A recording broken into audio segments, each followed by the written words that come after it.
بسم اللہ والصلاة والسلام علی رسول اللہ خاتم النبیین ورحمۃ اللہ عالمین۔ ہم یہ پروگرام شروع کر رہے ہیں قرآن مجید کے حوالے سے۔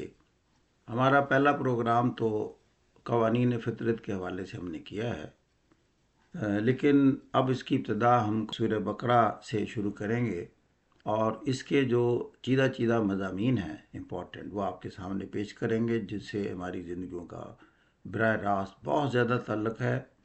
خاص طور پر ہماری جو زندگیوں میں پریشانیاں آتی ہیں، ہمیں دکھ اور تکلیفیں آتی ہیں، اللہ کا یہ کلام ہمیں ان دکھوں تکلیفوں سے کیسے نجات دیتا ہے، ہمیں سکون میں اور اطمینان قلب سے دوچار کیسے کرتا ہے، یہ ہم پیش کریں گے۔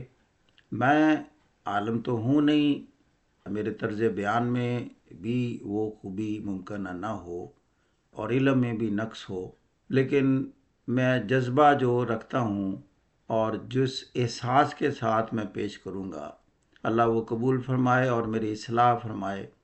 اگرچہ اس پر بہت کچھ آپ نے سنا ہے، پڑھا ہے، اور مجھ سے زیادہ آپ جانتے ہوں گے، لیکن یہ ایک نہ یاد دہانی کہہ لیں، اپنے آپ کو بھی یاد دہانی ایسے ہو جاتی ہے۔ جب وہ بندہ بیان کرتا ہے تو خود کم از کم وہ خود بھی سوچتا ہے کہ میں کہاں ہوں اور مجھ میں اصلاح کی کتنی زیادہ گنجائش ہے۔ ایک تو اپنی اصلاح ہو جاتی ہے، پھر ایک گناہ تھوڑا سکون ہو جاتا ہے کہ اللہ کے ہاں جب ہم جائیں گے شاید یہ چیزیں ہمارے کام آئیں۔ ویسے یہ ہے مہربانی اسی کی، یہ میں آپ کو بتاؤں، اس کی توفیق کے بغیر کچھ بھی نہیں ہوتا۔ ہم اس کا کریڈٹ نہیں لے جا سکتے، لیکن اپنے ایک دل کو تھوڑا سا سکون آ جاتا ہے، شاید ہماری معافی ہو جائے۔ اب بات کا آغاز کرتے ہیں۔ اعوذ باللہ من الشیطان الرجیم، بسم اللہ الرحمن الرحیم۔ الف لام میم، ذالک الکتاب لا ریب فیہ ھدی للمتقین الذین یؤمنون بالغیب ویقیمون الصلاۃ ومما رزقناہم ینفقون۔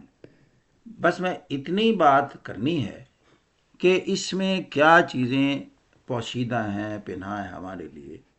پہلی بات اللہ نے کی کہ اس کتاب میں کوئی شک نہیں ہے، یہ دنیا کی واحد کتاب ہے جو اس الفاظ سے سٹارٹ ہوتی ہے، اس لیے کہ دنیا میں جتنی بھی کتابیں لکھی گئیں، کوئی بھی شخص یہ دعویٰ نہیں کر سکا آج تک کہ میں جو لکھ رہا ہوں اس میں کوئی غلطی نہیں ہے، کوئی شبے کی بات نہیں ہے، سارے کا سارا حق ہے۔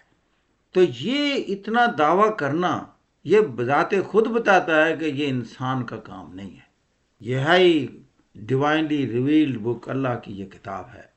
اتنا دعویٰ کر دینا، اور آج تک اس کی جتنی پیشین گوئیاں موجود ہیں اس کے اندر، وہ ساری کی ساری صحیح ثابت ہوئی، اور جو واقعات بیان کی گئے وہ سارے کے سارے حق اور سچ۔ اب چونکہ یہ ثابت ہو گئی کہ یہ اللہ کی لکھی ہوئی کتاب ہے جس میں شک نہیں، اب ہم اس انداز سے اس کو پڑھیں کہ یہ حقائق پر مبنی ہے اور اس پر ایمان لانے کی وجہ بن جاتی ہے۔ کہ جب بھی کسی چیز پر ایمان لانا ہوتا ہے تو اس میں ایک ہی ہماری تشویش ہوتی ہے کہ وہ حق اور سچ ہو، لہذا یہ تو پہلے مان لیں کہ جو کچھ اس میں ہے حق اور سچ ہے۔ اگلی بات وہ کیا کہتے ہیں کہ جو غیب پر ایمان لاتے ہیں ان کے لیے یہ ہدایت ہے۔ اب اللہ کا وجود ایک غیب سے تعلق ہے، بے شمار اور چیزیں آہستہ آہستہ آئیں گی۔ تو پوائنٹ یہ ہے کہ جب آپ اللہ پر ایمان لے آئے تو آپ کے لیے یہ بہت بڑا مجموعہ ہے ہدایت کا، کیونکہ جب بندہ ایمان میں آ جاتا ہے تو وہ پھر ایک چیز تلاش کرتا پھرتا ہے، پوچھتا ہے اب بتائیں کہ میں اللہ کو راضی کیسے کروں۔ میرا اللہ پر ایمان تو ہو گیا، ایمان سے مراد یہ کہ جتنی مجھے زندگی اس نے دی ہوئی ہے یہ بالآخر موت سے ہمکنار ہونی ہے۔ ایمانی کا تقاضا ہے کہ میں نے یوم حشر میں اسی کے سامنے پیش ہونا ہے اور اپنے تمام اعمال کا حساب دینا ہے۔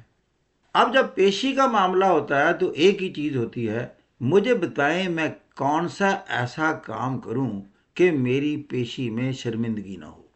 اللہ کہتا ہے وہ نہ دو کام کرتے ہیں لوگ، ایک تو نماز پڑھتے ہیں، قائم کرتے ہیں، اور دوسرا میرے راستے میں خرچ کرتے ہیں۔ اب نماز کا جو معاملہ ہے وہ تو ہم کسی اور دن اس پر پوری بات کریں گے کہ نماز قائم کرنے سے مراد کیا ہے اور نماز پر اتنی زیادہ ہمیں کیوں کہا گیا ہے، اس پر ہم الگ سے بات کریں گے۔ لیکن آج ہم بات کر رہے ہیں کہ اللہ نے یہ سٹارٹ میں یہ کیوں ضروری سمجھا کہ میرے راستے میں وہ خرچ کرتے ہیں۔ اب میں بتاتا ہوں، اللہ کو پتہ ہے کہ ساری دنیا کا جھگڑا کیا ہے۔ ساری دنیا کا جھگڑا ہے کسی کا مال ہتھیانا، جھوٹ فریب دھوکے سے یا اپنی طاقت کے بل بوتے سے۔ حق کسی کا ہے اور وہ آپ نے وہ اسے چھیننا، اسی سے ہمارے گھریلو تعلقات خراب ہوتے ہیں، رشتہ داریاں خراب ہوتی ہیں، بہن بھائیوں کے تعلقات خراب ہوتے ہیں۔ وراثت کے معاملے میں کتنے جھگڑے ہیں۔ وراثت میں ایک ہی جھگڑا ہوتا ہے کہ ایک فریق کہتا ہے حق میرا ہے اور لے وہ گیا ہے۔ ایمان کا تقاضا کیا بتایا ہے؟ حق تو دور کی بات ہے، وہ تو دینا ہی دینا ہے۔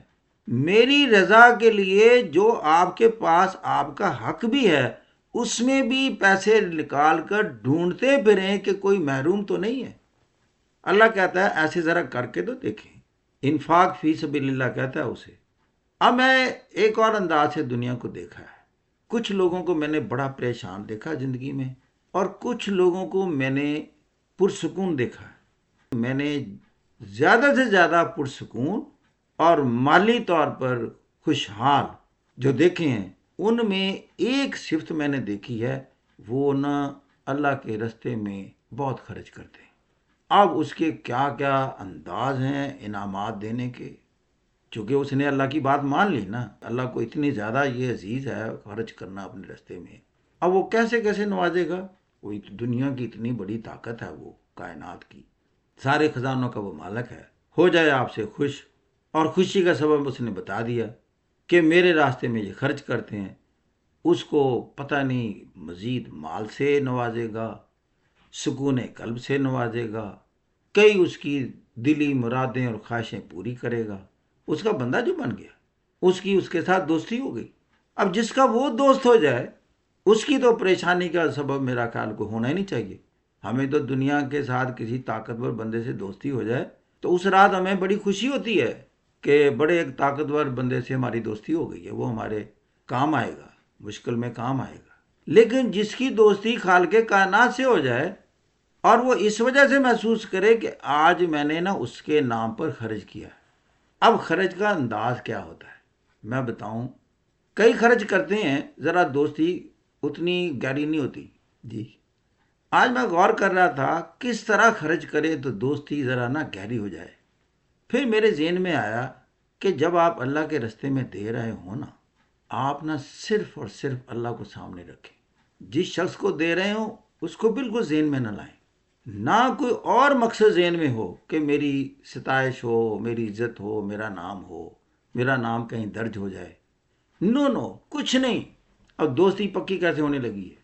اس وقت صرف اور صرف اللہ آپ کے سامنے ہو، کچھ نظر نہ آ رہا ہو، اور کہہ رہے ہوں اے اللہ میں یہ پیسے آپ کو دے رہا ہوں، اے اللہ آپ ہی نے مجھے توفیق دی تھی، آپ تو مجھ پر مہربان ہو گئے کہ آپ نے مجھے توفیق دے دی، آپ ہی کا دیا ہوا تھا اس میں سے دے رہا ہوں، اے اللہ اس کو قبول فرمائیں اور مجھے مزید توفیق دیں۔ میرا سوائے آپ کو راضی کرنے کے کوئی مقصد نہیں ہے۔ سب کچھ بھول جائیں، ارد گرد کیا تھا، کون تھا، کہاں تھے کھڑے آپ، یہاں تک بھی بھول جائیں کہ کس کو آپ نے دیے تھے۔ صرف اور صرف خدا اللہ آپ کے سامنے ہو۔